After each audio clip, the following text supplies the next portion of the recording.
Каква економска година ќе биде 2023? Прогнозите се разликуваат во зависност од тоа дали доаѓаат од власт или од опозиција. Додека Министерството за финансии прогнозира економско закрепнување со раст од речиси 3% и преполовување на инфлацијата на околу 7%, од најголемата опозицијска партија имаат поцрни сценарија. Велат дека економскиот раст е преоптимистичен и дека животниот стандард на граѓаните ќе се намалува. За економските трендови и политики следната година одговори побаравме од актуелниот министер за финансии Фатмир Бесими и еден од поранешните министри од овој ресор, Трајко Славески. За разлика од професорот Славески кој одговори на сите наши прашања, министерот Бесими, иако првично прифати, на крај го откажа разговорот со нас, оправдувајќи се со набиена агенда.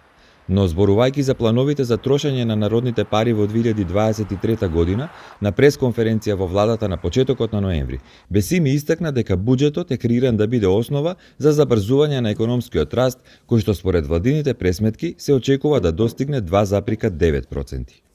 Овој раст се базира на предпоставките дека економијата ќе порасне како резултат на зголемената побарувачка, една страна гледано од аспект на расходите, но исто така и од аспект на зголемените капитални расходи или инвестиции бруто инвестиции во економијата, кои ќе го подвижат растот за понатаму.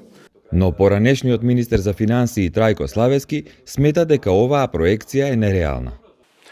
Мислам дека проектираната стапка на раст од 2,9 на реалниот бруто домашен производ е прилично оптимистичка со оглед на високата неизвестност од за глобалната економија и за економиите во регионот и Европската унија како целина. Имено она што може да оди во прилог, како среќа во несреќа, ќе биде забавувањето на економијата дополнително во Кина заради пандемијата со COVID-19, која што таму бесне е сега во моментов додека зборуваме.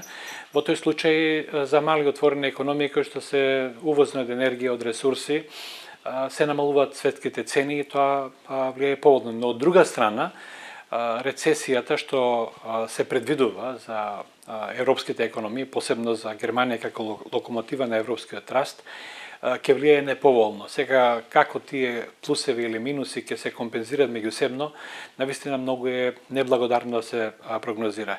Славески вели дека бројни се економските предизвици со кои што ќе се соочиме во 2023 година, а фискалната политика според него има контрапродуктивна улога во овој случај. Најголеми предизвици се цените на инпутите, прецена енергијата, храната за домаќинствата, од која што зависи животниот стандард. Од друга страна, еден предизвик е и популистичката политика на владата, која што никако да запре. Се најавуваат популистички мерки за притисок на зголемување на цените на трудот, пензиите. Во ред ќе биде доколку се сведе само на она законско усогласување, но доколку има воредни зголемување, што ќе зголема трошоците на фирмите, тоа може да биде навистина голем проблем за инфлацијата во Република Македонија, не само да започне да се спушта од сегашното многу високо ниво, туку и да расте и понатаму. Властите пак очекуваат смирување на инфлацијата и нивните среднорочни прогнози се прилично оптимистични, до конечно постигнување на толку посакуваните стапки на економски раст од 5%. За следната година се очекува стабилизирање, значи со оглед на политиките, фискалната консолидација од една страна и координација со монетарната политика се очекува да се стабилизират и движењето на светско ниво, да се стабилизират цените и затоа инфлацијата е предвидена на 7,1%, додека на среден рок проекциите се пооптимистички, што значи 24-та 2,4% и потоа истото да се сведе на 2% инфлација. Стапките на раст, на просечни стапки на раст во нареден 23-27 ќе изнесуваат, планот е да изнесуваат 4,6%, при тоа 25-та да достигне нивото на 5%, првично базирано на пораст на инвестициите во економијата. На прашањето колку е реално до година инфлацијата да се преполови на околу 7% и колку добро фискалните и монетарните власти ја менаџираат ситуацијата, Славески вели: Прво на вториот дел од прашањето не се справуваат добро. Тука вината паѓа и делумно и на двете институции во одреден дел. Кажав дека владата води популистичка политика и проектираше досега највисок буџет, а би требало да биде поскромен затоа што всушност инфлацијата која што достигнува 20% не се лечи само со мерки на монетарната политика. Монетарната политика требаше да реагира многу побрзо со затегнување или со зголемување на каматните стапки, затоа што таа мерка на монетарната политика делува со задоснување од 6 до 9 месеци. Она што сега би било ефект врз, да речам, во економијата, заради мерките на монетарната политика, е резултат на она што беше направено пред 6 или 9 месеци. Се разбира, тука, како што кажав на почетокот, би било многу, да речам, штетно, доколку владата не се откаже од популистичките мерки, заради, ево да кажем, и тоа е неизвестно дали ќе има парламентарни избори или ќе нема, но како што сега стојат работите, тој популизам никако да запре.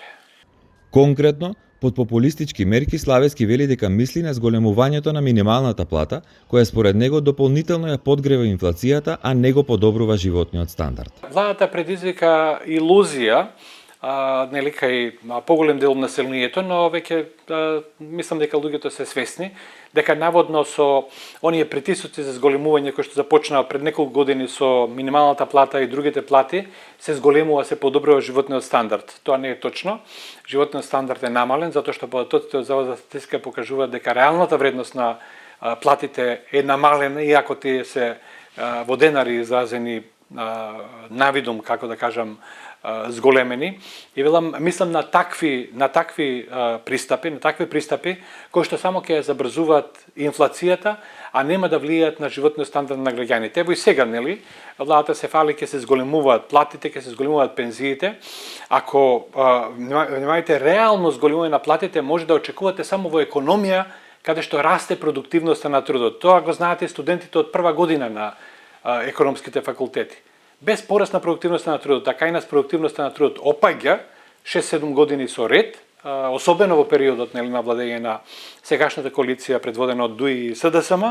Во тој случај не може да стане збор за реално подобрување на стандардот.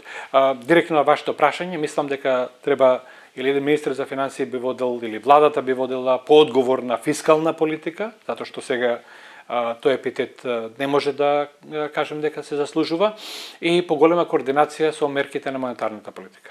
Меѓутоа, токму тој како министер за финансии во 2008 година, кога избухна светската економска криза, водеше прилично експанзивна фискална политика спротивна од онаа на тогашниот гувернер, а инфлацијата во текот на летото достигна двоцифрена стапка. Има една разлика. Инфлацијата или стапката на инфлација се разложува, се декомпонира на две компоненти. Домашни компоненти и она што се ударите од надвор, увезените компоненти. Во овој момент увезените компоненти, да речам, се сосема различни. Може би беа слични пред 7-8 месеци. Мислам на тоа на зголемувањето на цените на храната и енергијата, но на светските берзи сведоци сте дека веќе 7-8 месец поред цените паѓаат. Што не беше тогаш случај барем во јули 2008 година, кога цената на нафтата достигна рекордна вредност од $142 за барел. Значи ги имавме шоковите од надвор, но го немавме домашниот шок. Тогашната влада, барем во тој период, првите 2 години од постапувањето на функција, не водеше популистичка политика, односно немаше притисок номинален за зголемување на плати и на пензии, кој што сепак значеше реален нивни пораст, затоа што економијата растеше, имавме стапки на раст од 5-6% и така натаму. Значи, сега разликата е што домашните фактори кои што предизвикуваат за висока инфлација се доминантни токму заради популизмот во економијата. Додека властите повторно проектираат рекордна сума од речиси 800 милиони евра за капитални инвестиции во 2023 година и во нив полагаат надежи за забрзување на економската активност, Славески вели дека историјата на слаба реализација не гарантира дека тие реално ќе и помогнат на економијата.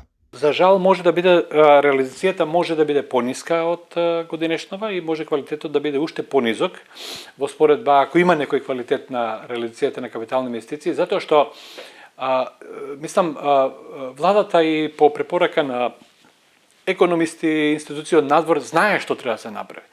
Се знае дека треба да се зајакне капацитетот во смисла на централизирано тело, привлекување на стручни лица, проектанти, инженери, менаџери со проектите и така натаму, но иако за тоа само се зборува, ништо не е направено. Оставен еден, како да кажам, децентрализиран систем, хаос, што води кон многу ниска реализација, што сега да не набројувам, јавноста знае, мислам, ако погледнеме на крупните проекти, нели, на патиштата, другата инфраструктура, речи се да имаме назадување, а не напредок, и не предвидувам некој подобрување во процентот на реализација на капиталните инвестиции наредната во однос на оваа година, напротив може да има влошување.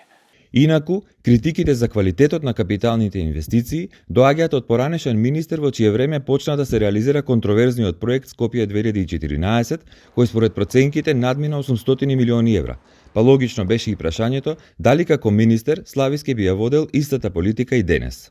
Хипотетичко прашање, нели хипотетичко прашање, условите се сосема нели различни за како да кажам доколку има потреба од некои административни простори, згради и слично, има ресурси на самите некојаш институции и тоа треба да тече, како да кажам, во континуитет.